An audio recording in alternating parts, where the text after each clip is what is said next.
Pasando y de Y esa repente suceden estos despertar, eventos, ¿verdad? sí, pues gracias al Señor, ¿verdad? No hemos tenido ningún tipo de novedad, no hemos tenido Claro. complicaciones y qué bueno que ya estemos nuevamente aquí conectados para dar inicio a nuestra jornada de trabajo, pero sí, pues quería saber de viva voz cómo se encontraban, todo estaba en orden, todo estaba bien. Sí, licenciada, gracias a Dios, todo bien. Miren qué bueno. Ya realmente, quieras o no, ¿verdad? Tenemos que hacer una mirada retrospectiva y conforme la base de aquellas referencias, sobre todo estadísticas, premoniciones, mediciones y todo lo que se hace al efecto, tenemos que estar nosotros conscientes de que nuestra posición geográfica es un país que por eso se le denomina el Valle de las Hamacas, ¿verdad? Por esa actividad sísmica constante debido tanto a fallas en nuestro territorio, así como también algún movimiento de la acomodación de las placas tectónicas, la geografía, como las placas, las cuestiones volcánicas.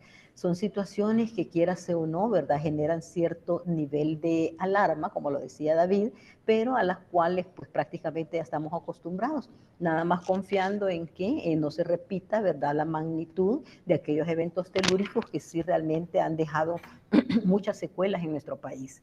Ya estamos hablando de 20 años atrás que tuvimos ese percance y para aquellos que nos tocó vivirlo, pues fue una situación sumamente fuerte, sumamente difícil, esperando que hoy no volvamos a retomar esas condiciones, sino que en este momento pues las cosas salgan de la mejor manera posible.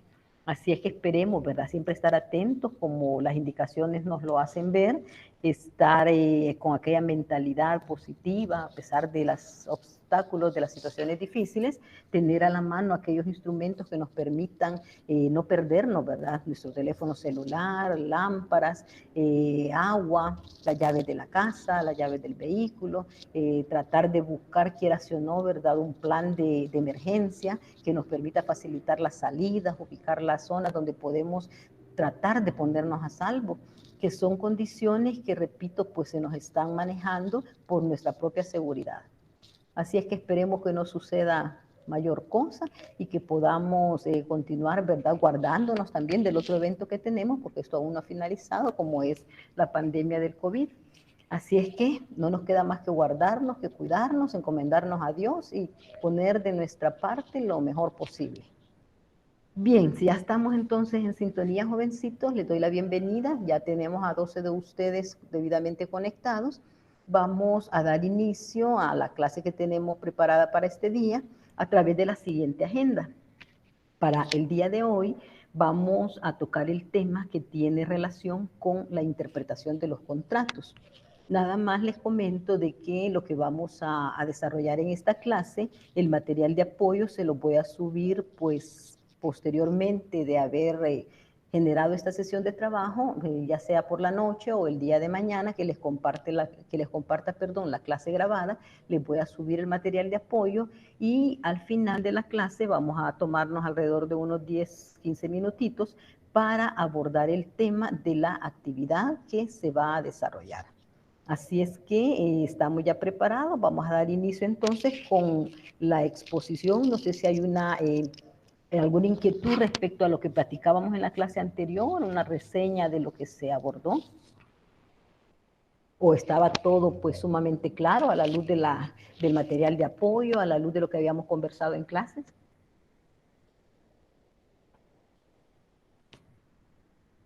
¿Les escucho?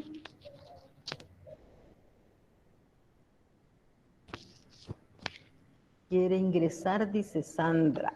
Vamos a darle el pase a Sandra. No se les olvide también gestionar para aquellos que aún no tienen su correo institucional a través de la dirección de informática para que a partir de la semana entrante ya todos estén en la sintonía de manejar sus propios correos institucionales. Si es que alguien hasta el momento no lo ha realizado, pues hágalo con prontitud a manera de que entre ya, ¿verdad?, formar parte de la institucionalidad, de la institucionalización. Bueno, ¿hay algún interrogante, alguna inquietud del tema que recién concluíamos con la clase pasada? Por mi parte no, licenciada, todo pues va quedando claro. Ok, recibieron el material, ¿verdad? Para Sí, que licenciada. ahí se Sí. ilustrara, pues le dieran su repaso. Recuerdo que al final les dije que el tema de las nulidades todavía no lo íbamos a tocar, porque es necesario abordar el tema de hoy, que trata precisamente de la interpretación de los contratos, y posteriormente vamos a desarrollar esa otra temática que ya nos queda básicamente para lo que es la unidad 2, que será pues siguiendo, ¿verdad?, el contexto de lo que pase después de la prueba de laboratorio, del primer laboratorio. Bien, no hay interrogantes, no hay inquietudes, arrancamos, ¿verdad?, con el material que tenemos previsto para esta clase. Vamos a hablar un poco entonces acerca de el contexto de la interpretación de los contratos. A manera de ir haciendo mención, vamos a abordar diversas formas de concebir lo que es precisamente ese concepto de la interpretación, porque fácil nos resulta, así de manera simple y llana, poder establecer que interpretar es analizar, estudiar, identificar alguna situación en particular, pero vamos a ver nosotros cómo en el caso de la institución de los contratos, la interpretación básicamente estará orientada sobre la situación de aquellos elementos que se vuelven esenciales a la hora de generar esos institutos jurídicos que surgen a la luz de los contratos. Entonces, bajo esta primera forma de ver las cosas, mencionaremos que el derecho está creado precisamente para su realización. Esto permite la creación de una norma o regla jurídica que ya, como ya lo hemos mencionado, es la expresión del control social formal que se ejerce por parte de los estados. Pero en este caso no se trata únicamente de la creación o el manejo de esa norma o esa regla jurídica, puesto que, de ser así, es una mera abstracción intelectual. Se requiere, más allá de eso, como objetivo que el derecho persigue, orientado precisamente a concretar o realizar, dice, de una manera necesaria, el cumplimiento efectivo, sistematizado, uniforme, para todas aquellas condiciones o actos a los cuales está dirigida esta relación jurídica. Al cumplir esa realización de un modo más fácil, seguro, rápido y económico. Esto lo sostiene el autor Héctor Julián San Clemente.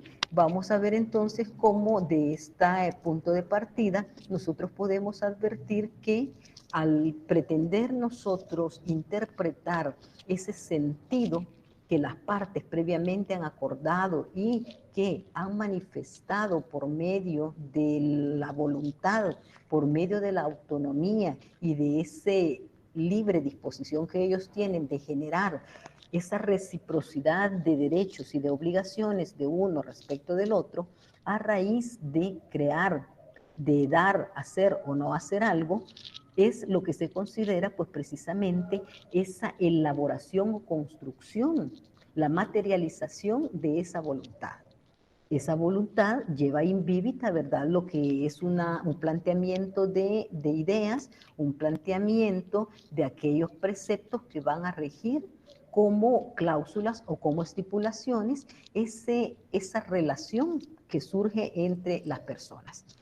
Es así entonces como podemos nosotros advertir que la voluntad que lleva inmerso ese instrumento que se realiza o esa manifestación incluso de esa voluntad es lo que básicamente va a permitir interpretar, analizar o recurrir respecto de esa misma intencionalidad. Aquel elemento subjetivo que se plasma a través de la objetivización de la norma, en este caso del instrumento, es el que nos va a dar la pauta para poder generar tanto la validez como la eficacia de ese contrato que nosotros deseamos celebrar o deseamos realizar. Aquí en esta primera fase de la introducción hacíamos mención que es necesario, ¿verdad?, para que eso se vuelva efectivo, generalizar de una manera uniforme cuáles son aquellas condiciones o aquellas estipulaciones bajo las cuales se va a rendir esa manifestación de la voluntad. Y esto lleva aparejado lo que es la agilidad de los procesos, lo que tiene que ver con el principio de la seguridad jurídica de los mismos y el aspecto también económico, porque generalmente la construcción de una figura como son los contratos lleva invíbita esa manifestación de carácter económico. Es decir, las partes persiguen a través de esa generación del contrato la realización o materialización de un fin generalmente de carácter económico. Permítanme, quiero ver quién desea entrar. Bien, ya no tengo más solicitudes. Entonces, es así como podemos nosotros puntualizar a la luz de lo que este autor nos mencionaba, ¿verdad?, de qué se trata ese nivel de sistematización. Por otra parte, se nos dice que la medida de la importancia de dicha problemática al interpretar se radica en la observación de esa actividad jurisdiccional proveniente de la empírea, es decir, proveniente de ese conocimiento al cual se va a someter en un momento determinado ese instrumento para efectos de esa interpretación. Es así como el conjunto de las normas que el juez tiene que aplicar en un caso concreto al cual se va a someter precisamente ese orden de cosas, va a versar sobre las cuestiones tanto de hecho como de derecho que el juez debe de aplicar a la hora de administrar justicia. En este caso, entonces, se vuelve importante la aplicación de las reglas de la interpretación de dichas normas, sumada a la interpretación de aquellos actos jurídicos que devienen inmersos dentro de esa actividad, es decir, dentro de esa manifestación de la voluntad de las partes contratantes. En ese caso, los litigios básicamente están orientados hacia la capacidad intelectiva del juzgador de generar esa interpretación de los actos o de los contratos litigiosos. Y al interpretarlo así, el acto jurídico, queda resuelto dicho litigio. Aquí estamos viendo cómo aquel surgimiento de las obligaciones que emanan de este contrato, las cuales vinculan a ambas partes, deben de cumplirse tal cual fueron estipuladas. En caso de incumplimiento, en caso de duda, en caso de oscuridad, que aquellas condiciones no queden lo suficientemente claras, entonces habrá que abocarnos a la figura de la interpretación. ¿Y ante quién vamos a someter esta interpretación? Habrá que dilucidarlo, ¿verdad? En el caso de los litigios, al juzgador, que es la autoridad competente para poder generar esa diversidad de hechos y aplicación del derecho para resolver un caso concreto. Un acto determinado que nos va a permitir, mediante el proceso, poder establecer las condiciones y determinar si hay lugar a las pretensiones de una de las partes respecto de la condición o situación de la otra. Siguiendo en este orden de ideas, podemos mencionar cómo el lenguaje, tal cual en el caso de la interpretación, se va a entender como aquella operación que está destinada a fijar el sentido y las palabras en cualquiera de las formas en que éstas se plasmen. Es decir, esa expresión, esa idea, la vamos a generar por medio de la oralidad, por medio de la escritura o incluso por medio del lenguaje mímico o simbólico. Pero en el caso del derecho, en el caso de los contratos, para ser más específicos, nos interesa interpretar precisamente esa manifestación escrita de la voluntad o incluso esa manifestación oral que permitió el consentimiento de las partes para generar obligaciones y derechos recíprocos. ¿Por qué razón? Porque vamos a ver que dentro de la clasificación de la que ya hemos previamente analizado, vamos a encontrar aquellos contratos que por su naturaleza ya el legislador prevé ciertas solemnidades, es decir, aquellos requisitos formales sin los cuales el contrato no pudiese existir. Y en ese sentido estamos estrictamente ceñidos a lo que es la escritura como tal. Pero habrá otro tipo de contratos de carácter consensual que nosotros podemos abordar bajo la dinámica de la oralidad.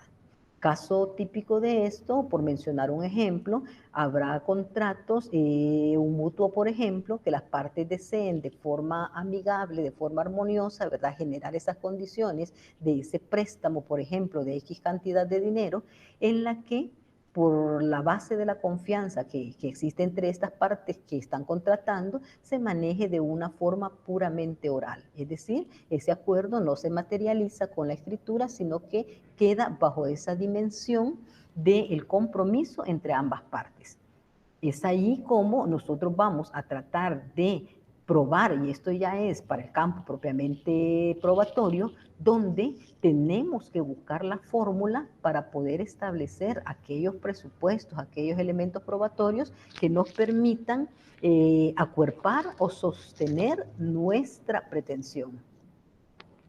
Diríamos, ¿verdad? ¿Cómo es posible que alguien celebre? De hecho, lo hay en el contexto, ¿verdad?, de nuestra costumbre, de nuestra cultura, hay muchos contratos que se materializan de esa forma. El arrendamiento, por ejemplo, ¿qué sucede cuando el arrendante no celebra un contrato escrito con su arrendatario? Si es en el caso de la habitación, ya la ley de inquilinato establece que habrá una multa para el arrendante que no formuló mediante la escritura o mediante esa fórmula sacramental, ¿verdad?, las condiciones y estipulaciones en que iba a regir precisamente esa relación contractual del arrendamiento. Entonces vemos así como en uno u otro caso está prácticamente orientado hacia la manifestación, ¿verdad?, de esa voluntad por alguna de esas formas. Y es así como al desear las partes exteriorizar esa voluntad que nace en el intelecto de ellas y que luego se va fortaleciendo por medio de todo aquel procedimiento que establece la negociación, la oferta, etcétera, etcétera, finalmente se viene a concretizar en lo que es las estipulaciones y la formulación de las condiciones en que se va a regir esa nueva relación jurídica. Es por ello que en este ámbito, ¿verdad?, se vuelve concretamente importante poder atender qué es lo que las partes están manifestando por medio de esa voluntad. ¿Qué es lo que se declara ante esas disposiciones que ellos han estimado, ¿verdad?, van a ser procedentes a la hora de hacer nacer una obligación y un dar, un no dar o un dejar de hacer, ¿verdad? Y esta declaración entonces se hace en forma ordinaria mediante las palabras y esas palabras se manifiestan a través tanto de la forma oral como de la forma escrita. Para estos efectos hay que ordenar, esclarecer, determinar y descubrir de una manera exacta cuál es la voluntad de esa declaración de las partes. Y es allí donde entra precisamente el campo propio de la interpretación. Aquí vamos a abordar algunos datos que tienen que ver con las instituciones originales de esta figura, ¿verdad?, ya en el campo del derecho romano, donde la palabra suministraba la clave para determinar la validez de los actos jurídicos, puesto que de esta dependía necesariamente la utilización de las palabras o fórmulas consagradas. A medida que esos actos jurídicos se tenían que expresar de una manera exacta. La interpretación entonces literal se convertía en el ente rector de esa forma de hacer prevalecer esa voluntad de las partes. Y no se consideraba, dice, como querido por las partes, nada más que lo manifestado de forma expresa y de forma directa por ellas. En determinados contratos, sobre todo en el caso de las solemnidades, ustedes van a ver que en la parte final de las disposiciones, el notario, que es el que está, ¿verdad?, cartulando, que es el fedatario que está dando, por medio de su intervención, está dándole fe a esa actuación de los particulares, de forma clara manifiesta y dice, yo, el notario, doy fe de haberles leído en altas, claras y pausadas voces el contenido, ¿verdad?, del presente contrato, y las partes me han manifestado estar de acuerdo y conforme con su redacción y con las condiciones que ellas mismas han acordado. Entonces, eso es importante como para robustecer esa manifestación de la voluntad de las partes. En el caso, dice, del lenguaje como producto de la inteligencia humana, sirve esto como intermediario en el cambio de las ideas mediante dos formas. En primer lugar, que se originan dos especies de interpretación, que tiene una relación con la gramatical y la otra tiene incidencia en la interpretación lógica. Cuando hacemos referencia a la interpretación gramatical, y aquí podemos manifestar que el pensamiento es básicamente una actividad de carácter psíquico interno. Por ello, el pensamiento lleva un objeto. En los casos que esto sucede de forma diferente, el pensamiento y las cosas pensadas. Tiene que haber un orden lógico, coherente, de poder concebir las cosas para poderlas de esa manera exteriorizar. De ahí que cuando el pensamiento excede su intimidad subjetiva, es decir, aquello en el interior de la persona, ¿verdad?, y se fija sobre la base de un objeto, ya entonces pierde su naturaleza propia. Es ahí entonces que el pensamiento tal cual, y esto no se puede ver traducido de una forma generalizada. Lo que las palabras evocan en el oyente es una idea parecida a la que tiene el emisor, por lo cual dice aquel puede o no entender lo que éste piensa. Entonces, en ese sentido, habría que hacer uso de aquella expresión que permita de una forma clara, precisa y puntual darnos a entender, para que nuestro receptor de una forma más clara comprenda cuál es esa oferta, cuál es esa evocación que nosotros le estamos lanzando dentro de ese contexto de la actuación para poder formalizar un negocio jurídico y elevarlo a la categoría de un contrato. En el campo, por ejemplo, de la interpretación lógica, se ve a la lógica como aquella ciencia de los pensamientos a la cual no le interesa el pensamiento como tal, sino como debe ser. Esto es el pensamiento verdadero. El ser humano, ¿verdad?, es capaz de construir dentro de su psique una serie de condiciones o de situaciones como él percibe las cosas. Pero a la lógica lo que le interesa es precisamente ordenar esa serie de forma concatenada, de una forma congruente, sobre la base de la verdad. Y es así como va a ir estructurando las ideas que posteriormente va a transformar de forma autónoma en esa libre expresión de su voluntad. En el caso de la lógica, entonces, se supone la existencia de esa verdad. Esto lo vuelve a diferencia de lo que separa la interpretación gramatical y la lógica. En la expresión gramatical, ¿hola? Disculpe que la moleste, Hola. no sé si fue porque Dígame. me integré un poco tarde a la clase o Ajá. me perdí un poco el hilo de la misma.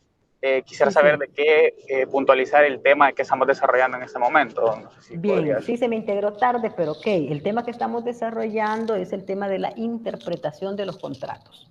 Ya hemos hablado, ¿verdad?, cómo se concibe este concepto, este término, de dónde deviene, cómo va evolucionando, para que conozcamos cuáles son aquella diversidad de formas de interpretar que se han venido suscitando en la evolución de los sistemas normativos.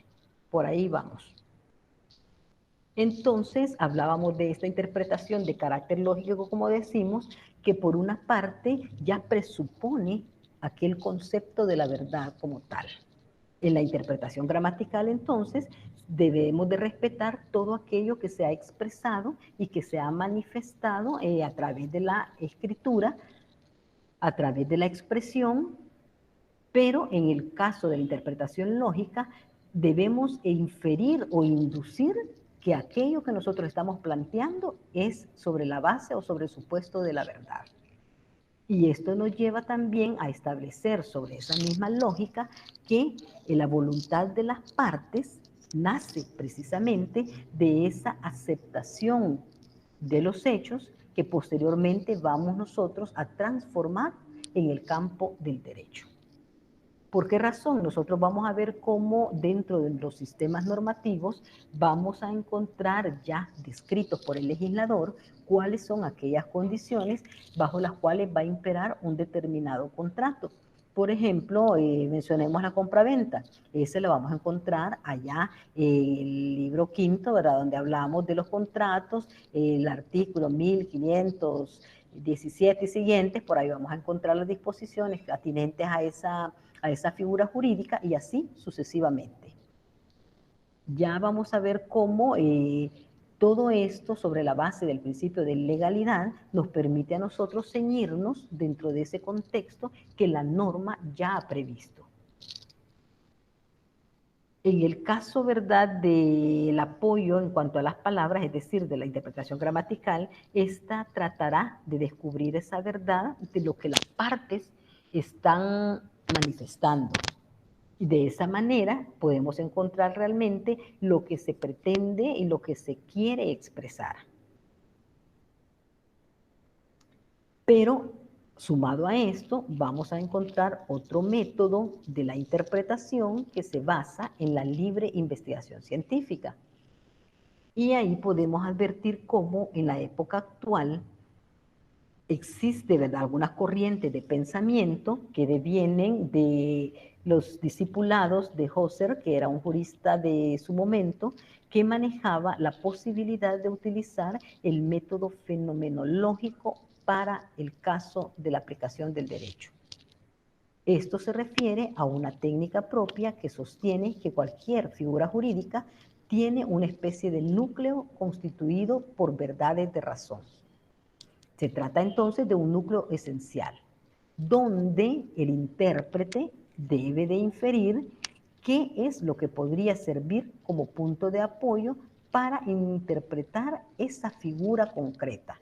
Es decir, hay que extraer a través de la inferencia, que es una técnica, cómo nosotros podemos establecer las condiciones en las cuales se va a interpretar esa voluntad de las partes. Esta técnica corresponde, ¿verdad?, a un método científico sugerido por Henny y es llamado el de la libre investigación científica. Para este autor, él puntualiza que hay una especie de exégesis. Nos preguntamos entonces en qué consiste la exégesis. Podemos advertir que se trata de la explicación o la interpretación de algo. Buscamos, ¿verdad?, el concebir de qué se trata un determinado asunto o una determinada cosa. Y a esto también tiene rasgos característicos de la metafísica, que tiene que ver con la parte de la filosofía que estudia o trata el ser. Unidas ambas condiciones, se proclama un respeto hacia la ley. Este respeto es de carácter casi limitado y se debe entender que la ley es el eje central, es decir, una exégeta, que es aquella persona que expone o interpreta un texto, y se considera que es la ley la intención del legislador la que la ha sancionado. volvemos al punto que les acabo de mencionar. Todo sobre la base del principio de legalidad ya está previamente advertido en la ley y por lo tanto las formas de creación o de generación de los contratos, todo debe de ir regido sobre la base de lo que la ley permite. Y por eso cuando nosotros hacemos mención a los elementos que constituyen, ¿verdad?, el contrato, podemos advertir que se trata de el consentimiento, que es uno de ellos, que es la manifestación explícita de la voluntad de las partes, la autonomía que le lleva a tomar esa determinación de querer dar, hacer o no hacer algo. Por otra parte, tenemos el objeto, que debe ser un objeto que esté permitido por la ley, y una causa que también tenga su origen en la ley. Es así entonces como se puede interpretar a la ley como ese punto de referencia y el eje en el cual debe de descansar el sustento de la interpretación de la actividad contractual. Bajo este posicionamiento, esta intención debe ser respetada en todas sus formas, tal como lo prescribe Geni, salvo cuando las circunstancias han cambiado que la ley se vuelve inaplicable. Es decir, ahí entramos a aquellas facultades que le competen al órgano legislativo, como es el crear, el derogar o el reformar una ley. Si la ley hasta el momento no atiende las necesidades para las cuales fue creada, el contexto ha cambiado, se ha diversificado o requiere, pongamos, la creación de una norma especializada, entonces habrá que derogar aquellas que de alguna manera trataron en su momento de sustentar determinados requisitos y determinadas condiciones para darle paso a la creación de una nueva ley. Bien, en cuanto a lo que hemos venido manifestando hasta el momento, ¿algún comentario, alguna inquietud? Sí, licenciada. Hola, José Misael, díganos. Sí, respecto a las clases anteriores que habíamos visto del perfeccionamiento del contrato y lo que estaba mencionando de los contratos, por ejemplo, arrendamientos, cuando no se hace un contrato o cuando se hace un contrato consensual solamente de palabra, como decía usted, sin un documento. ¿En qué momento interpretaríamos que se ha perfeccionado ese contrato? Bien, ahí estaríamos hablando del punto de hecho, es decir, desde que el arrendante le da en uso el inmueble al arrendatario para que éste lo reciba en buen estado y el compromiso que nace de parte del otro es de mantenérselo en ese mismo buen estado, de pagar un precio por ese arriendo, de ceñirse a la estipulación de un plazo y de determinadas otras condiciones que las partes hayan pactado. A partir de ese momento tendríamos por perfeccionado ese contrato, sin perder de vista que se trata de un contrato, ¿cómo es que se llama? Un contrato verbal. Pero el hecho de que no esté asentado mediante la escritura, a través de la elaboración de un instrumento, no significa que ese contrato no haya generado las condiciones en las que las partes decidieron contratar. Es decir, se exterioriza esa manifestación de la voluntad desde la entrega misma del inmueble para que el otro lo use y que disponga de este, ¿verdad? Como contrapartida por el pago de un canon de arrendamiento, por el pago de un depósito, por el tiempo que se ha estipulado que se va a hacer uso de ese inmueble. Gracias, licenciado. Y hablando, quizás para terminar la idea, ya la ley prevé, ¿verdad?, de que todo negocio que sobrepase los 200 colones o su equivalente ahora en dólares deberá constar por escrito. Más allá de eso, también la ley recoge, la ley sustantiva, en el caso de inquilinato, por ejemplo, que el arrendante que no celebre contrato escrito se le impondrá una multa que corresponde al 50% de un canon del arrendamiento, por el solo hecho de no haber formalizado ese contrato y no haberlo presentado, ¿verdad?, al juzgado correspondiente. Bien, ¿alguna otra inquietud? Buenas tardes, licenciada. Disculpe, Buenas tardes. según entendí en lo que estaba explicando anteriormente, aquí tiene mucho que ver la forma de redacción de cada uno de este caso de nosotros, porque yo he tenido la oportunidad de leer algunos contratos de compraventa o de créditos en los cuales como que el notario pierde el hilo, no hay un enlace entre un punto, o sea, no finaliza el punto, sino que como que deja a medias y continúa más adelante. Como que se como que corta la idea. se corta la idea, entonces, y usted se queda diciendo, bueno, ¿y aquí qué continuaba? ¿O por qué no incluyó tal cosa? Eso tendría que ver con la parte que mencionaba de la parte gramatical, ¿verdad? Sí, pero también hay que considerar algo. Ahí, por ejemplo, el notario prácticamente se aboca a su propio estilo, y eso es lo que se le denomina en el derecho de propiedad intelectual como la impronta personal, es decir, el estilo que le impregna cada funcionario a la hora de la redacción del documento. Pero ojo, nosotros estamos en la obligación de mantener prácticamente un formato que reúna todos los requisitos que la ley establece. Allá en el artículo 34 de la ley del notariado le establece cuáles son los requisitos que debe contener la escritura matriz. Y ahí estamos hablando de los contratos solemnes.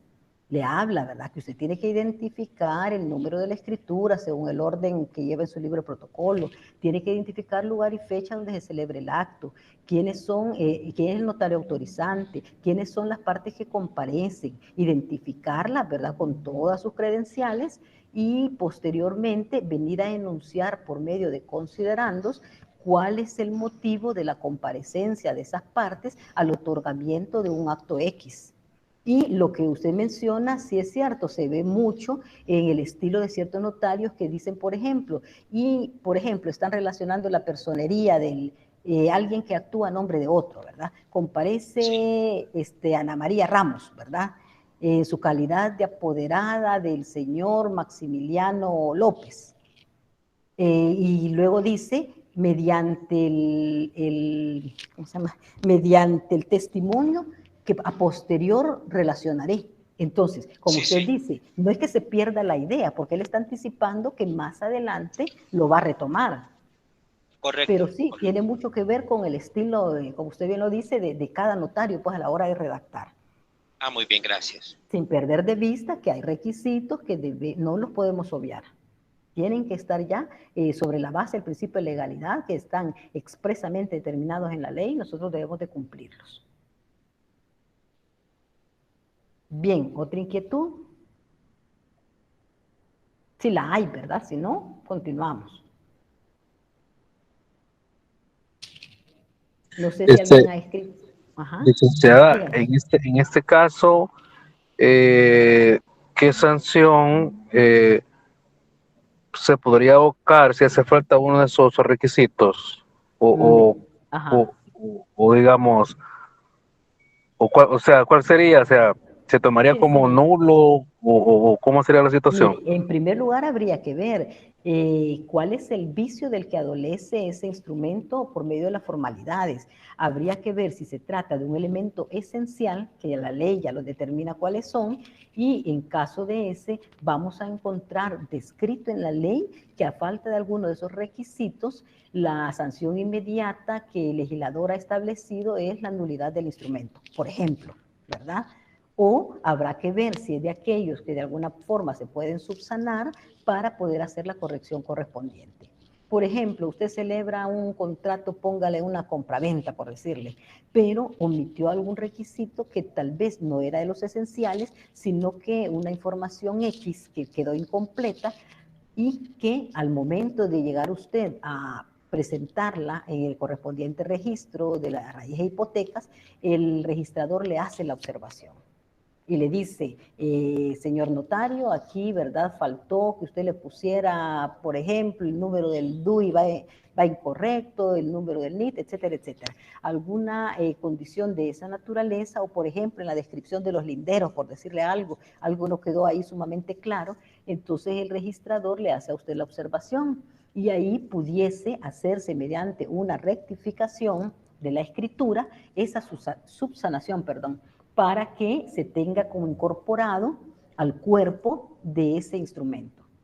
Pero eso no le va a generar, porque se trata de aquellas situaciones que pueden ser subsanables. Pero habrá otros casos, repito, en los que la afectación se vuelve de tal naturaleza gravosa que la misma ley le prevé que la sanción inmediata va a ser la declaratoria de la nulidad.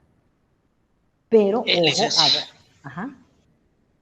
Sí, quizás termino la idea con Alfredo, pero sí, también claro, para poder llegar a ese orden de cosas, tenemos que hacer uso de un proceso en el ámbito civil, ¿verdad? Para que mediante aquel proceso de la declaratoria de nulidad, del documento, del instrumento, como corresponda, nosotros le proveemos al juez esa pretensión nuestra y que el juez, valorando todos los hechos, el derecho, etcétera, el elenco probatorio que tenga, pueda dictaminar al final si ha lugar o no a nuestra pretensión. Entonces está toda esa serie de consecuencias. Incluso también pudiese incurrirse en sentencias de tipo administrativo, si se obró con malicia, si se obró con negligencia, que esas ya serían constitutivas prácticamente del ámbito administrativo que le corresponde a la Corte Suprema de Justicia, en todo caso, poderlas dilucidar. Puede ser también que se le sancione al notario para que reponga toda esa actividad mediante su propio, ¿cómo le puedo decir? Haciéndose cargo él de los gastos en que se hubiese incurrido. Ahí va a depender, ¿verdad?, de cada caso en concreto. José Ángel, díganos. Sí, licenciada, lo que yo me he dado cuenta, bueno, he tenido alguna experiencia, es que si un documento le falta, por ejemplo, una compraventa, adolece de algún vicio que sea subsanable, el CNR no se lo inscribe y se lo deja retenido como observado. Y después tiene que, como a cargo del notario, tiene que pagar la sustitución de los folios. Sí, ajá, o hacer una escritura de rectificación. O en el caso de que, digamos, el registrador no se fijó y lo inscribió mal, pero posteriormente otro registrador se lo observa, que tal vez tuvo alguna modificación de una hipoteca o alguna otra venta, ahí sí explica como una rectificación, o si usted se dio cuenta que estaba malo, y todo eso prácticamente acarrea sobre el costo del notario. Así es, sí, es realmente lo que hemos venido platicando, ¿verdad? El registro no le va a dar trámite, se lo va a observar y usted corrige si es de las subsanables, pero si no, simple y sencillamente usted va a tener que retirarlo en las condiciones en que lo presentó, y si es de los insubsanables ya no va a poder generar ningún efecto jurídico en cuanto a ese contrato que se celebró. Entonces sí acarrea una serie de consecuencias que hay que estar pues al tanto, ¿verdad?, de verificar que todo vaya plenamente en orden, que todo esté debidamente relacionado. Y otra cosa importante a la hora de que se elabore el documento, en cuanto a la redacción, verificar, ¿verdad?, por medio de la técnica de la confrontación, ¿verdad?, que alguien vaya leyendo y otro vaya verificando, chequeando ahí que no hay errores. Eso funciona muy bien. Yo me acuerdo que en mi época, les estoy contando allá por los años 90, cuando empezamos a laborar en los juzgados, todavía nos tocaba hacer esa práctica. Hoy en día me parece que eso ya desapareció. Sin embargo, nosotros se nos ponía en esa situación, ¿verdad? El colaborador que elaboraba, porque antes era todo manual, en el sentido de las máquinas de escribir, ¿verdad? Se hacía uso de ellas. Entonces, si usted se equivocaba, tenía que repetir todo aquella, póngale proyecto, aquella sentencia, aquel auto, etcétera, etcétera, a manera de que se deducía responsabilidad por parte del que elaboró el documento y del confrontador. Entonces, así se manejaban esas situaciones, bajo la supervisión siempre del jefe inmediato, que era el secretario de actuaciones del tribunal, y posterior a él, ¿verdad?, el juez o los magistrados, en el caso que sea un ente colegiado. Así es que todas esas experiencias, les digo, en su momento las vivimos, y realmente era bastante complicado. Había que poner muchísima atención a la hora de que usted estaba transcribiendo en su máquina, porque no era como hoy, que usted usa la computadora, se equivocó, pues lo corrige de inmediato y le queda guardado el documento. En aquel entonces era escritura mecanográfica y el uso incluso de la taquigrafía, que yo creo que hoy por hoy ya desapareció. Ya si yo les digo a ustedes, ¿alguien sabe en qué consiste esas técnicas, verdad? Que eran más que todo del ámbito secretarial, administrativo, etcétera, etcétera. Se usaron mucho en su momento determinado y eso permitía pues que usted tuviera la viveza de poder estar ahí, ¿verdad? Verificando para que no se escaparan mayores errores. Hoy por hoy nos encontramos de que, ¿qué sucede? Hay que estar revisando, yo le digo, en mi experiencia, yo le revisaba desde la fecha hasta el último, ¿verdad? Párrafo de la sentencia, del proyecto, etcétera, etcétera.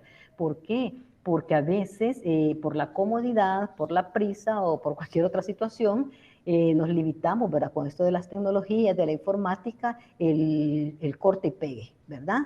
Había casos que advertíamos, allá en un proyecto que nos pasaba por parte del colaborador, donde empezábamos hablando de un homicidio y terminábamos hablando de un robo, terminábamos hablando de una violación, nada que ver, ¿verdad? Entonces hay que tener ese cuidado para poder advertir que se trata de un instrumento que se realiza bajo la supervisión. Y por eso pueden darse situaciones, como le decía, por malicia, negligencia, puro descuido, por prontitud, yo qué sé, pero que debemos de estar nosotros al tanto para que esto no suceda, porque puede traer repercusiones. Bien, ¿alguna otra inquietud, jóvenes?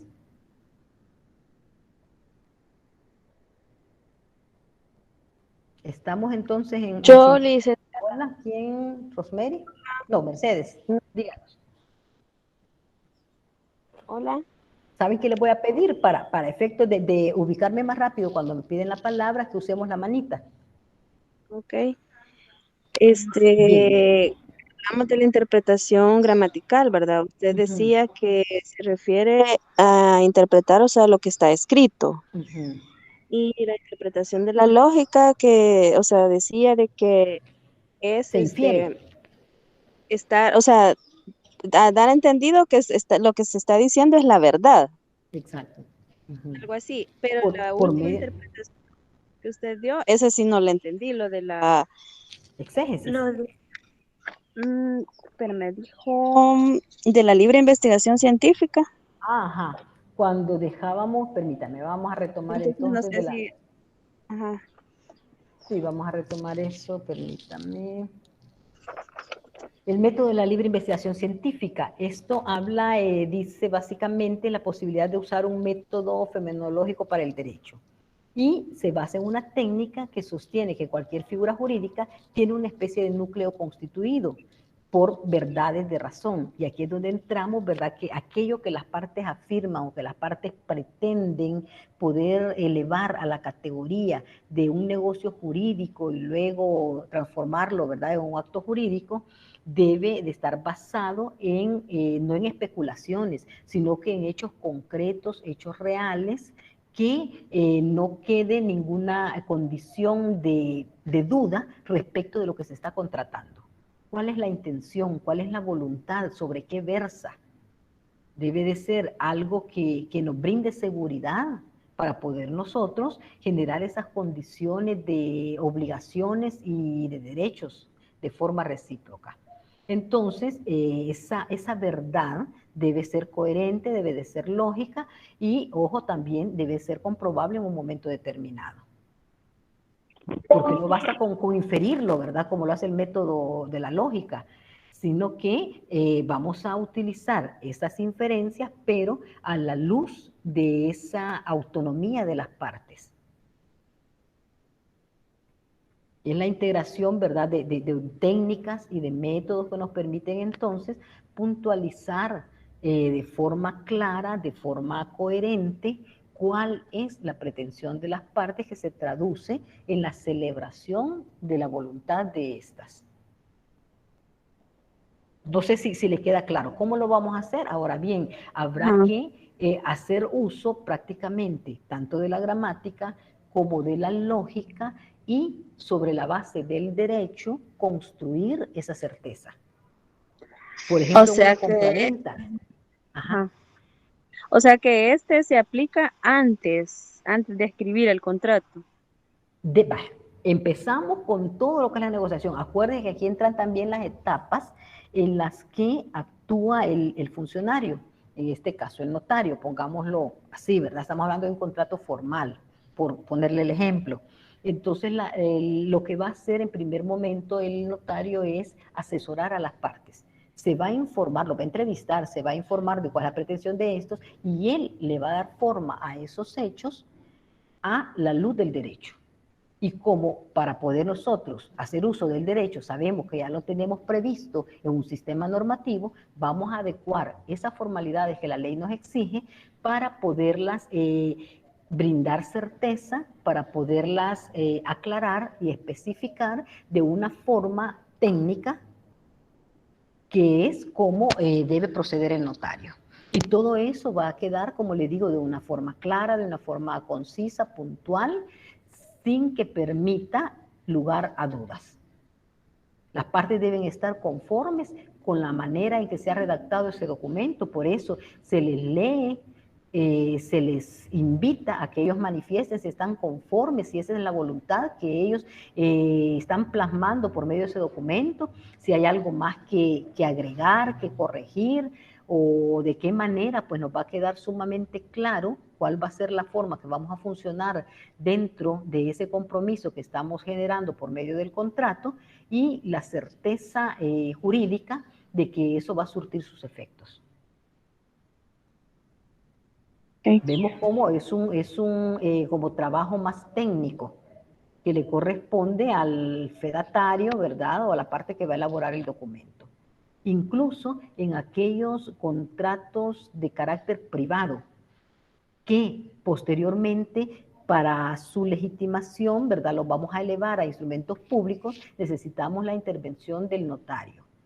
Y ahí vamos a ver cómo aquel documento privado que las partes celebraron, ¿verdad? De común acuerdo, que dicen nosotros, la Marillita, ¿verdad? Con Juancito, decidimos que vamos a celebrar, póngale usted, se me ocurre, ¿verdad? Ese contrato de arrendamiento, etcétera, etcétera, y estipulan, pero ¿quién le va dando la fórmula a las partes para que lo elaboren de esa manera? Generalmente es un abogado. Y ese documento privado que las partes han estipulado, que las partes han considerado, va a surtir efectos para ellos, lo vamos a elevar a la categoría de instrumento público mediante la intervención del notario a través de precisamente el reconocimiento de dicho documento. Y ahí ya entra el notario, ¿verdad?, a darle ya forma por medio de un acta en la que hace constar, en primer lugar, ¿verdad?, que las partes que han suscrito el anterior documento, bajo tales condiciones, vienen y la ratifican ante él, que le manifiestan, ¿verdad?, que están de acuerdo con ese, que se someten al cumplimiento de lo que ha generado ese acto entre particulares, que ahora se está elevando a la categoría de instrumento público. No sé si con esto le resuelvo. Sí, licenciada. Sí, muchas gracias. Ok. Bueno. ¿Alguna otra inquietud? Porque vamos a seguir hablando, ¿verdad?, de los métodos y de las formas de interpretación. Si no hay más dudas, continuamos. Buenas tardes, dice Rafael Alfaro. Buenas tardes. Licenciada, disculpe, ahí incluiría como las fianzas, en lo que acaba de explicarle a Mercy. Perdón, ¿cómo así? Si las partes deciden poner un fiador. No, lo que pasa es que, digamos, yo estuve viendo hace poco una fianza en lo que uno se compromete a cubrirle ciertos gastos a alguien y le tiene un fiador adicional. Pero ahí solo intervienen las partes. Y al final, la fecha y todo eso, entonces, y firman. Y abajito de eso decía, en la ciudad de tal, y como empezaba ya como la parte del instrumento en sí, ya Exacto. Usted me está hablando de una declaración de voluntad. Sí, pero en todo caso surge, ¿verdad?, como un indicio de esa voluntad de los particulares, digamos, para poder sustentar un compromiso X, que posteriormente se eleva, ¿verdad?, a instrumento público por medio de la intervención del notario. Pero es básicamente el mismo supuesto. Las partes deciden, ¿verdad?, sin necesidad de intervención de nadie, A y B, decidimos pactar esto, lo otro, y ponemos las condiciones. Y lo suscribimos, ¿verdad?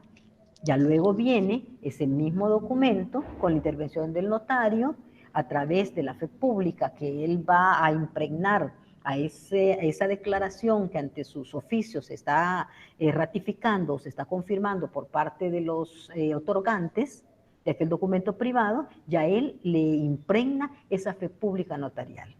Ya va dotada de legalidad, autenticidad, certeza jurídica y todo lo demás. Muy bien, gracias. Bien, ¿hay alguna otra pregunta?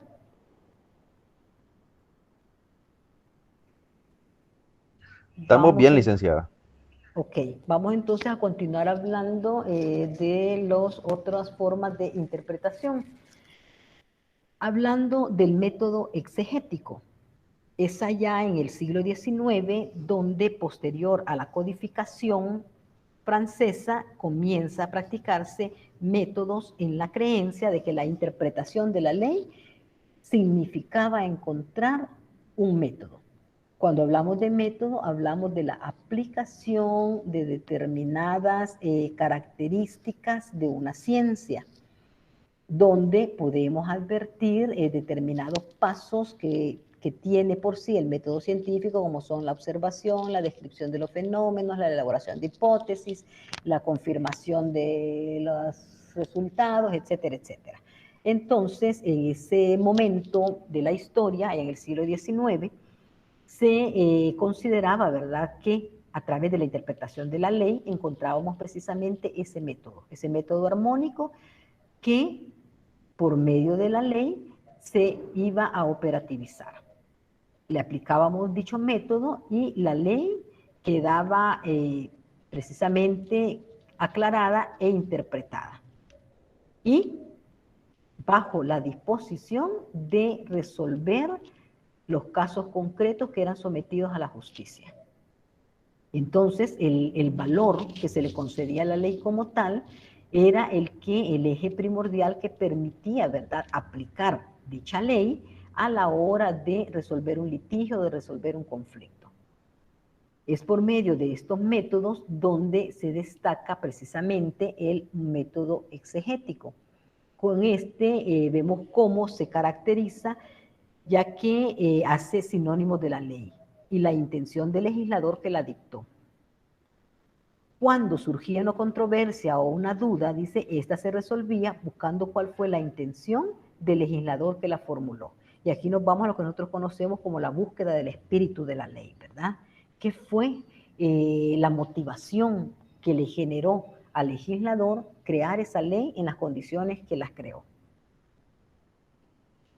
Conforme a otra manera de interpretación, vamos a encontrar el método dogmático. Y de forma casi coincidente con el método anterior, es decir, el exegético, aparece el método dogmático. Bajo esta posición se destaca por qué hace a la ley sinónima de una significación, es decir, le da una forma de comprensión.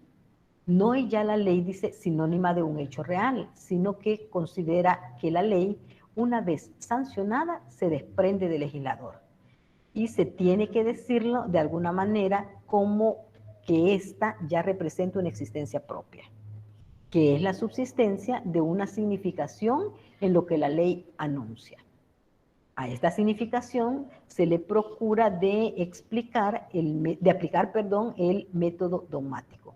En primer lugar, como la ratio legis, que se extiende y sostiene en la concordancia sistemática de todas las disposiciones. En el método exegético habíamos que llevar al espíritu de la intencionalidad del legislador.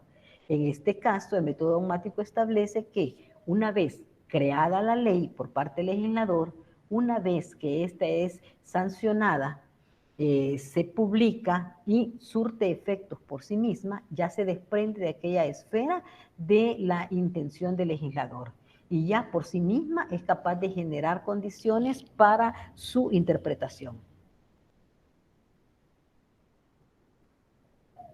Veamos entonces otro concepto de lo que es la interpretación ya en el caso propio del contrato, que podemos advertir que se trata de aquella actividad fundamentalmente dirigida a captar el elemento espiritual, la voluntad y la intención de los sujetos declarantes, contenido por medio del acto jurídico, sin limitarse al sentido aparente o inmediato que resulte de las palabras. Y aquí estamos típicamente hablando pues, de los contratos consensuales, ¿verdad? Nosotros de una forma expresa manifestamos nuestra intención de generar un contrato X y bajo esa denominación vamos a despejar, ¿verdad? O a exteriorizar esa manifestación de la voluntad sin mayores límites, más que los que la misma ley nos prevé, y en el sentido, en el buen sentido de las palabras, nos vamos a ceñir a eso.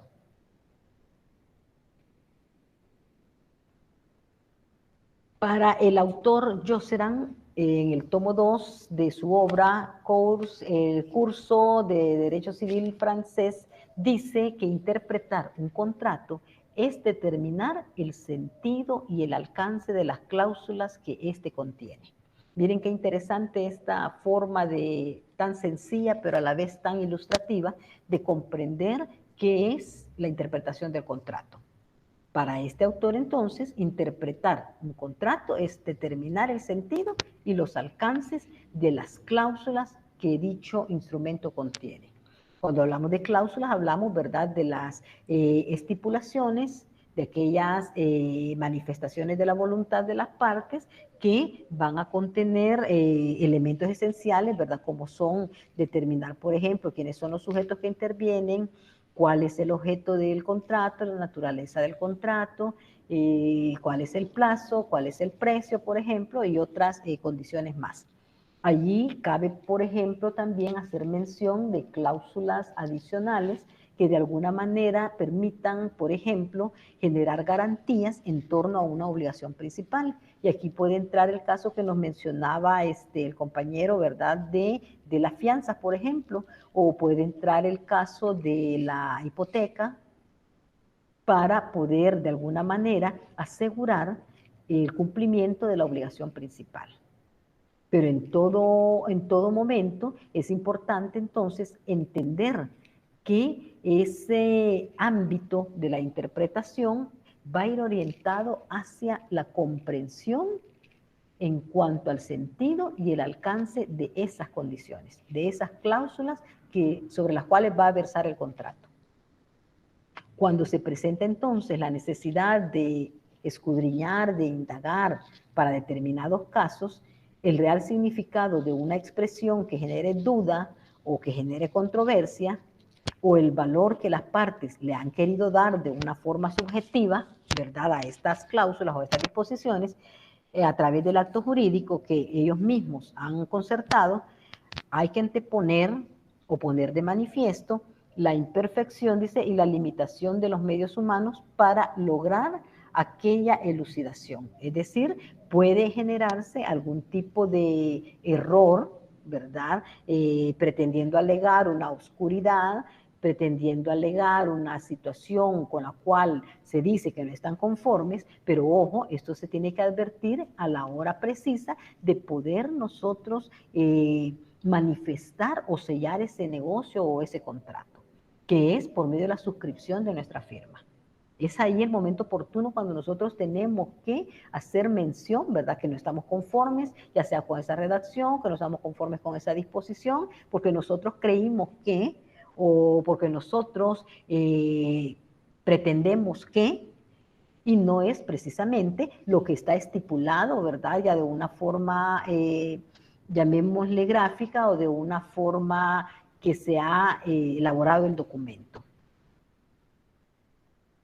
Tenemos a Carneluti, que es otro gran doctrinario jurista, ¿verdad?, que él hace mención que la interpretación para él consiste en penetrar en el discurso, es decir, sacar provecho de su significado.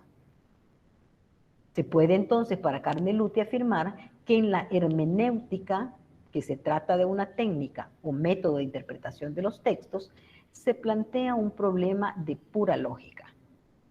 ya que debe orientar la investigación de la voluntad y del significado de los medios exteriorizados. Aquí ya él va viendo, ¿verdad?, un poco de mayor complejidad en cuanto al hecho de escudriñar esa intención.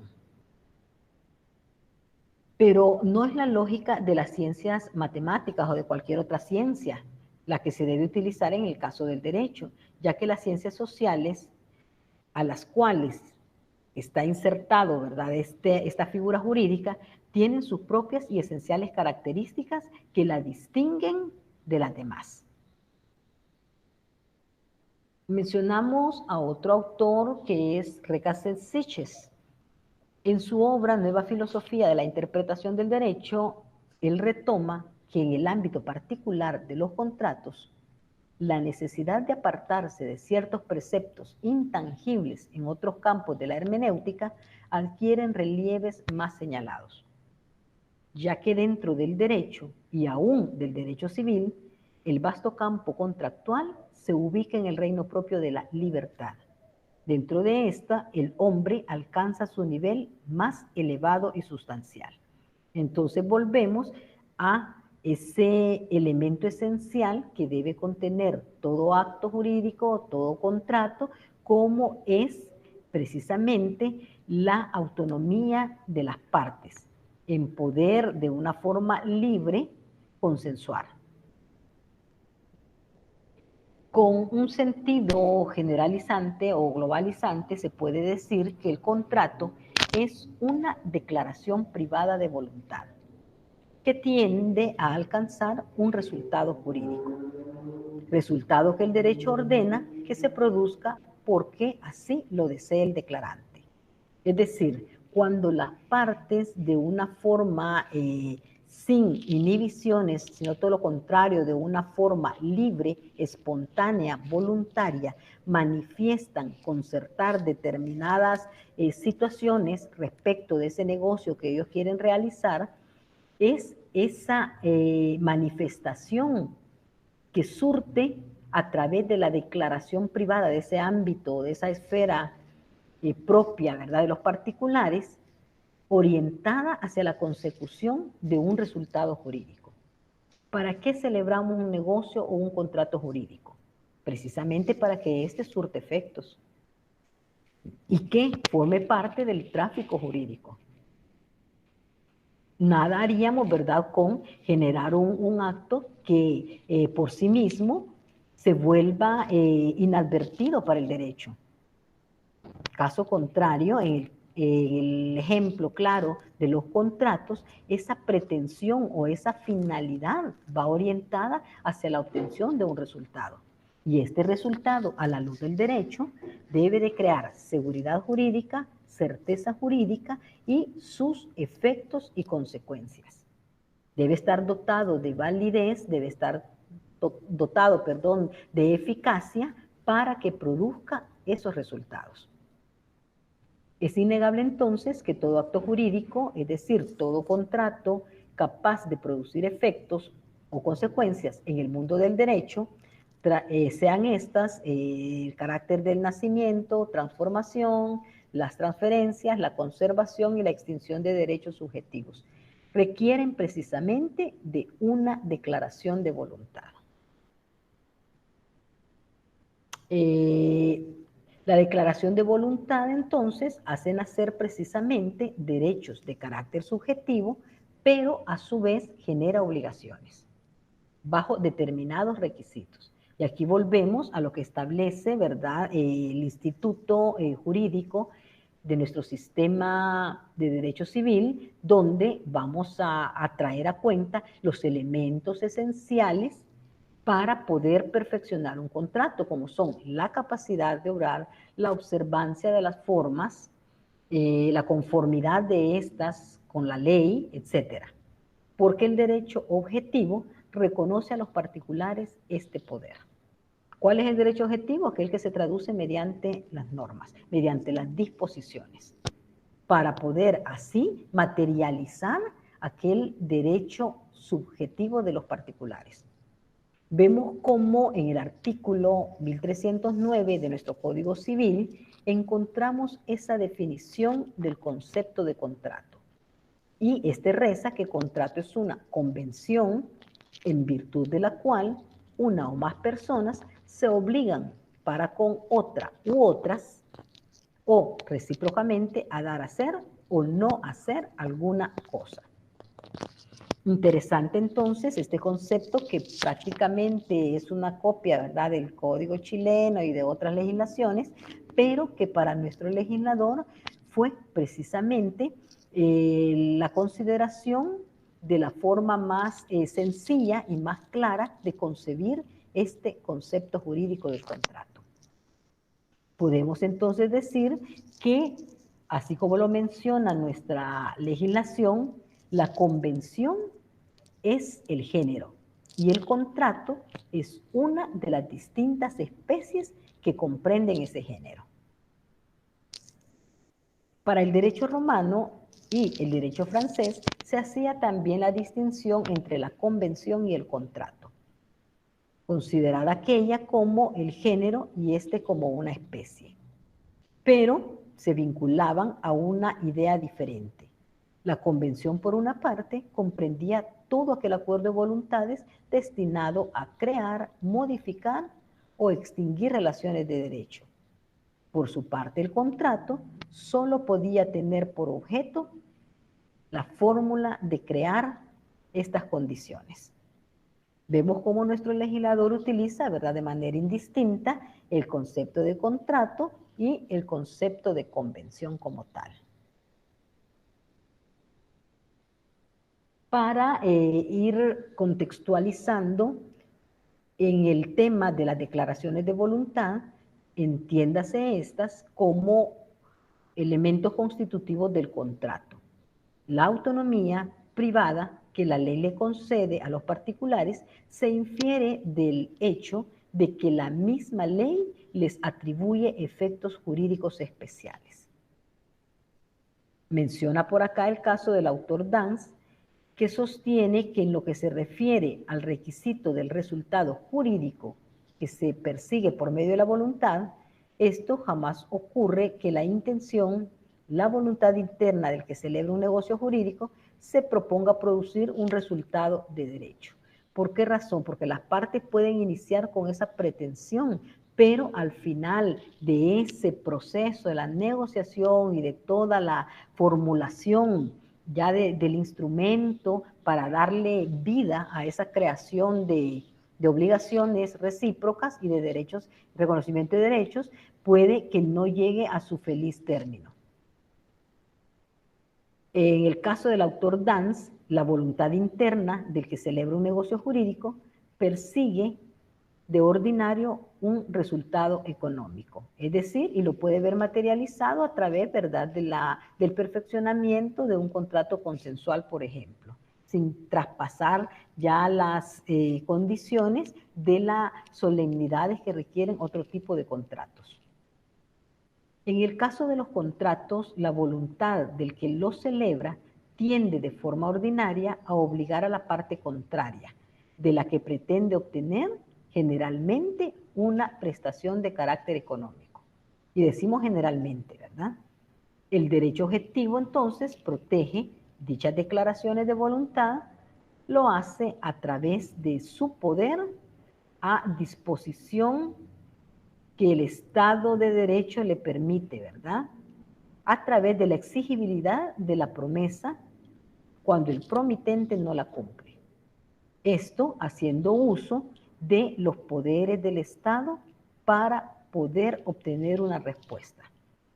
Es aquí donde, a través del conflicto, a través de la litis, se va a trabar precisamente cuál es el objeto de las pretensiones, se va a delimitar el objeto del proceso para que el juzgador pueda, sobre la base de los hechos, del derecho y de las pruebas, emitir o dirimir ese conflicto ante el cual él va a tener que interponer y administrar justicia, como delegado de la fe pública judicial de que emana de parte del Estado.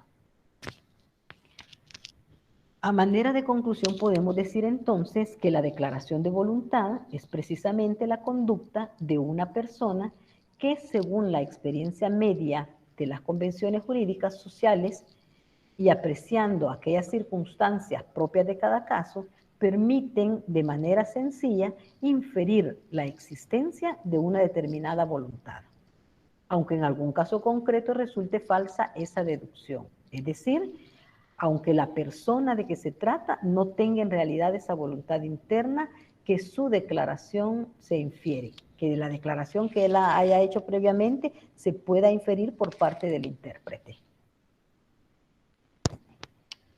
En cuanto a la declaración de voluntad, tenemos por acá una definición que hace referencia a un concepto del derecho civil. Para que nuestros actos produzcan efectos jurídicos, es necesario entonces manifestar nuestra voluntad de llevarlos a cabo. La declaración de esa voluntad tiene por objeto confirmar ese deseo de realizar una acción jurídica por parte de un individuo. Y tan solo las personas con esa capacidad jurídica pueden hacer una declaración de voluntad perfecta y válida. Todo contrato o acción legal requiere una declaración de voluntad. De lo contrario, no se podría realizar. En cuanto al número de declaraciones de voluntad que sean necesarias, si se trata de una sola parte que la expresa, o habrá que verificar si se trata de dos personas que estén implicadas o relacionadas en esta manifestación de las voluntades. Habrá que entonces establecer si esa acción jurídica es de carácter unilateral o bilateral. Y para esos efectos me acompañan dándole lectura a lo que manifiesta el artículo 1316 de nuestro Código Civil, si alguien lo tiene a la mano.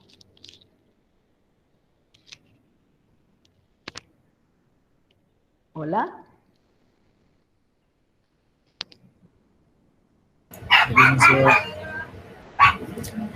José Roberto. Sí, 1316, digo. Sí, lo vamos a dejar nada más enunciado porque quiero que hablemos acerca de la actividad. Veamos, Roberto. Dice, artículo 1316, para que una persona se obligue a otra por un acto o declaración de voluntad es necesario, primero, que sea legalmente capaz, segundo, que consienta en dicho acto o declaración y su consentimiento no adolezca de vicio, tercero, que recaiga sobre un objeto lícito, cuarto, que tenga una causa lícita. La capacidad legal de una persona consiste en poderse obligar por sí misma y sin el ministerio o la autorización de otra. Ok, interesante. Como les dije, lo vamos a dejar, gracias Roberto, lo vamos a dejar pues anunciado nada más para la próxima sesión de trabajo y en estos momentos, jovencitos, voy a darme la tarea de explicarles en qué consiste la actividad que tenemos ya prevista para el día lunes próximo, que es 15 de febrero, donde ya les había anunciado que lo vamos a realizar bajo esa modalidad. La dinámica va a consistir en lo siguiente. Me van a conformar equipos de trabajo por 3 miembros integrantes. En cuanto a esto, me van a elaborar, no obstante, lo que les estoy anunciando ahorita se lo voy a compartir, ¿verdad? Ya con su formato y con su respectiva... con su respectivo atestado para que ustedes sepan plenamente cuáles son los puntos o, ¿cómo se llama?, los criterios, objetos de evaluación y que en detalle ustedes tengan conocimiento pleno de qué es lo que me van a hacer. Pero así a manera, pues, ya ilustrativa les comento que se va a elaborar un ejemplo de contratos. Allí ustedes son los que me lo van a redactar, ustedes me lo van a dar a puntualizar, ¿verdad? Que reúna los requisitos, las condiciones, tanto de forma como de contenido que requiere cada uno de esos contratos. Y me van a elaborar un ejemplo de un contrato sobre la clasificación de los contratos reales. Me van a elaborar un ejemplo de los contratos de la clasificación que corresponde en este sentido, ¿verdad?, a los de tracto sucesivo. Y una declaratoria de voluntad. Son 3 ejemplos. Como repito, me van a elaborar 3 ejemplos de cada uno de estos modelos de contratos y de declaración de voluntad. 3 miembros, la fecha de entrega va a ser el día lunes 15 hasta la medianoche, ¿verdad? Que tengamos, hasta antes de la medianoche. Y va a ser siempre alojarlo en la plataforma. De esa manera, pues yo le doy por recibido y luego nos quedamos evaluando el contenido, revisando, ¿verdad?, las cuestiones de forma, cómo ustedes me han complementado estos ejercicios y van a hacerlo a través de ejemplos, que ustedes mismos me van a construir y ustedes me van a redactar. Y ojo, ¿verdad? Permítame, Roberto, solo termino la idea. Y ojo, mucho cuidado, ¿verdad?, en andarse trasladando la información, porque no quiero plagios, no quiero copias. Me doy la tarea de revisar cada uno y de hacerle las observaciones pertinentes a cada trabajo. Así es que mantengámonos en esa línea. Yo sé que ustedes tienen toda la capacidad para poderlo hacer bien. Y ubíquense, ¿verdad?, de forma, qué sé yo, de forma que ustedes lo consideren pertinente con sus compañeros para poder conformar los equipos de trabajo. Bien, hoy sí, Roberto, le escucho. Sí, gracias, licenciada. Entonces, déjenme ver si entendí. Serían 3 contratos los que vamos a hacer prácticamente. Sí. Eligiendo cada uno de estos. Muchas gracias. Un ejemplo de los contratos reales. Ajá. Un ejemplo de tracto sucesivo y un ejemplo de declaración de voluntad. Gracias. Bien, ¿alguna otra inquietud? Licenciada, buenas noches. Buenas noches, dígame.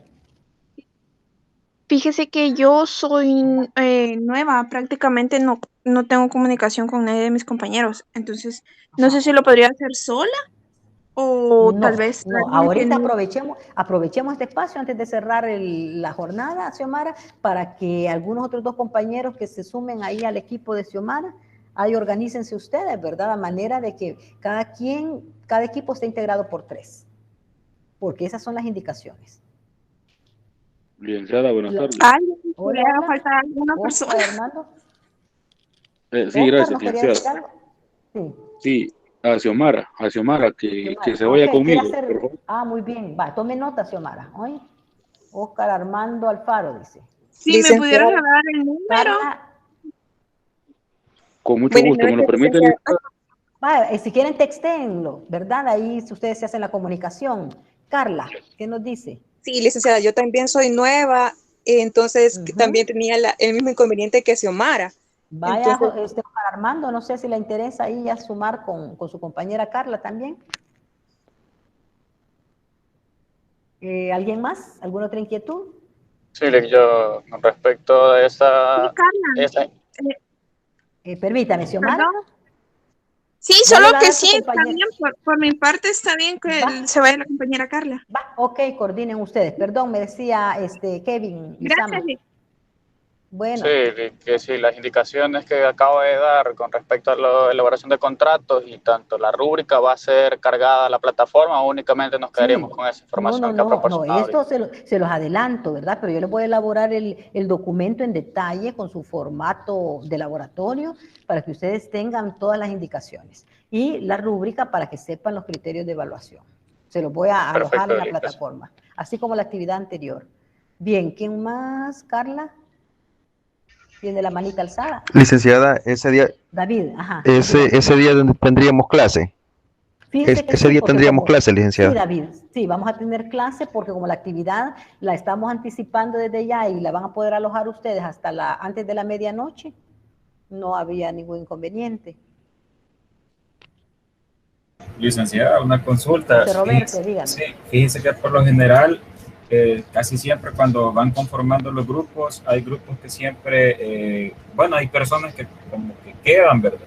Tal es el caso del compañero Omar, no sé si podría, exclusivamente de 3 tiene que ser, porque nosotros ya llevamos un grupo de penal juvenil, ¿verdad? Sí, entonces, sí, tiene que ser de 3. De 3, vale, está bien, gracias. Ok, David. Se le activó el micrófono. No, eso es lo que, no, lo que pasa es que igual en el grupo que voy con Roberto, pues somos 4, entonces creo que los grupos que ya están son los mismos que están en otras materias y están conformados de 3. Por eso es que Roberto le mencionaba eso, porque como estamos ahorita, creo que los grupos ya están divididos por 3 y el de nosotros quedó de 4 nada más.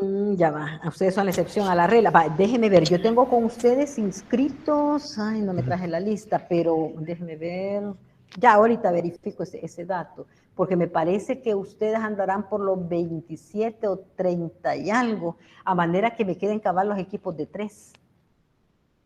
Ya está diseñado de esa forma. Ajá. Bien, ¿hay alguna otra inquietud antes de que cerremos la sesión de trabajo? Les compartiré el material, la clase, espero el día de mañana. Probablemente esté alojándoles también los detalles, ¿verdad?, de esta actividad en la plataforma.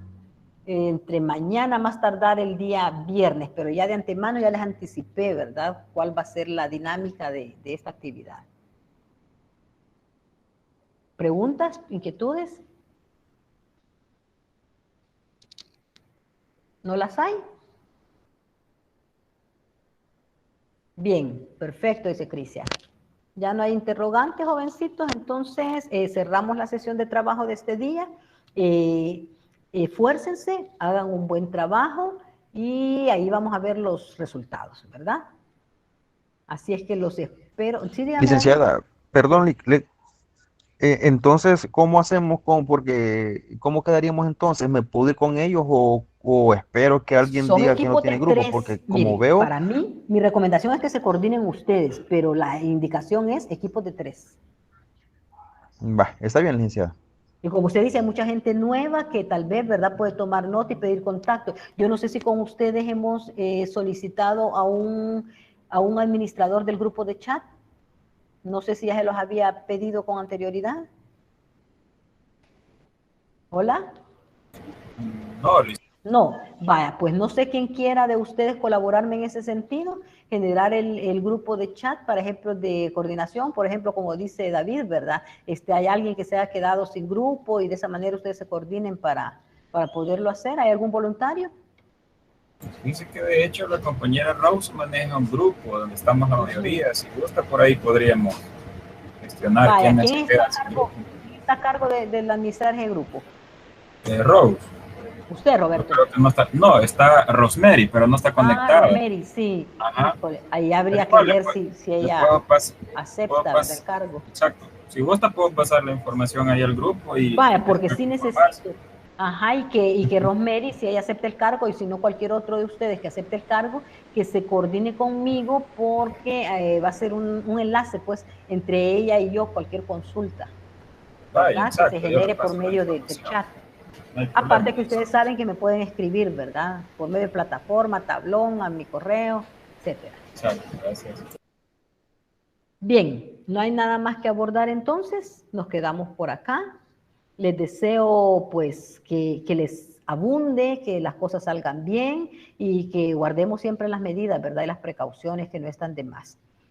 Quiera Dios que no se repita, ¿verdad?, un susto como el que hemos tenido y siempre sigámonos cuidando con esto de las enfermedades. Que pasen feliz noche y los espero, Dios mediante, el próximo día lunes. Buenas noches, licenciada. Muchas gracias. Buenas noches a todos, a la orden, cuídense.